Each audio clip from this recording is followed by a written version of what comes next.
கிறிஸ்துவுக்குள் அன்பானவர்களே, ஜெபம் செய்வோம். எங்களை அதிகமாய் நேசித்து வழிநடத்தும் நல்ல தகப்பனே, கர்த்தருடைய சத்தத்துக்கு கீழ்ப்படுகிறதை பார்க்கிலும் சர்வாங்க தகனங்களும் பலிகளும் கர்த்தருக்கு பிரியமாயிருக்குமோ?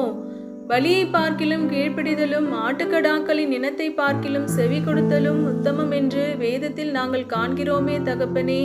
உம்முடைய சத்தத்துக்கு கீழ்ப்படிந்து சுத்த இருதயத்தோடே நாங்கள் எங்கள் காணிக்கைகளை உமக்கு செலுத்த கிருபை செய்யும். நீர் எங்களுக்கு பாராட்டின கிருபைகள் எத்தனை அதிகம் தகப்பனே. அவற்றை நாங்கள் நன்றியோடு நினைத்து உம்மில் அன்பு கூர்ந்தவர்களாக எங்கள் காணிக்கையை உமக்கு படைக்க கிருபை செய்யும். நாங்கள் செலுத்தும் காணிக்கையை நீர் சுகந்த வாசனையாக ஏற்றுக்கொள்ளும்படி எங்களை நீர் தகுதிப்படுத்தும் தகப்பனே. எங்கள் சரீரத்தை முதலாவது உமக்கு படைக்கிறோம். நீர் எங்களை ஏற்றுக்கொண்டீர் என்ற நிறைவோடு நாங்கள் உமக்கு காணிக்கை செலுத்த கிருபை செய்யும். எங்கள் ஜெபத்தை கேட்டு எங்களுக்கு பதில் கொடுப்பவரே, உம்மைக்கே நன்றி தகப்பனே. இயேசு கிறிஸ்துவின் நாமத்தில் ஜெபிக்கிறோம் எங்கள் ஜீவனுள்ள நல்ல பிதாவே, ஆமேன்.